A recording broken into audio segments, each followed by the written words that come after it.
Now looking at the status file from this analysis, we see that the load proportionality factor is actually 0.377,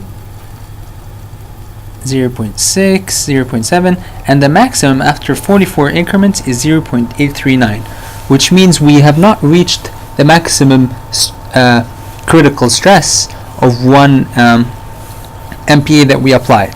And the analysis stopped after 44 increments, and it says the analysis has completed successfully, which indicates that the trigger, that probably the condition of the displacement of the 250 millimeter maximum displacement has been reached.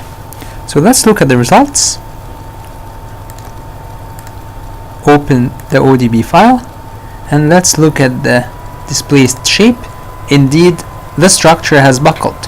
So a 0.1 millimeter, a slight imperfection in the geometry has totally changed the final answer. Now let's look at, I would like to know what is the load that the structure has reached, what is the load displacement curve of the structure, and I also want to verify this with the reactions. So the first thing is I need to print the load proportionality factor. I can either get this from the status file, so this is the load proportionality factor, or I can print it from here. So this is an ODB history output, load proportionality factor for the whole model, plot,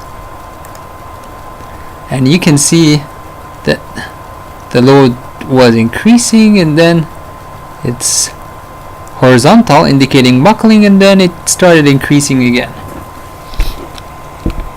I'm going to report this, and I'm going to call it lpf.rpt. Okay.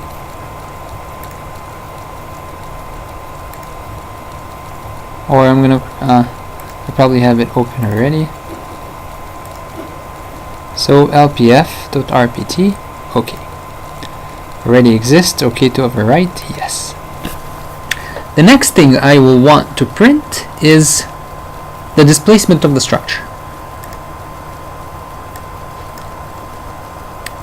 XY, this is a field output. I would like to plot the displacement. Let's plot the vertical displacement of this node. Plot, and this is the vertical displacement.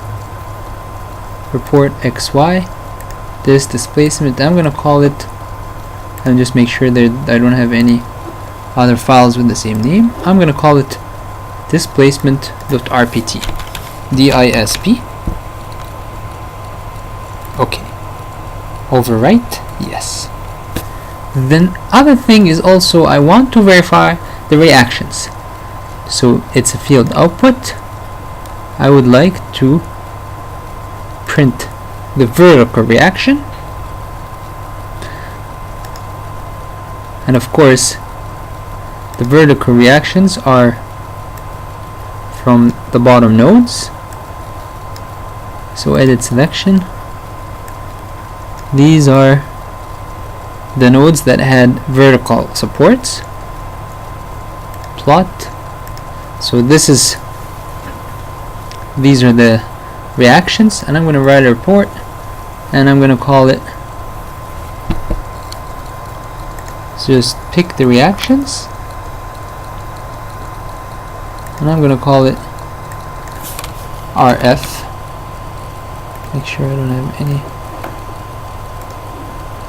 RF. Okay, yes. Now I'm going to analyze all this using Excel.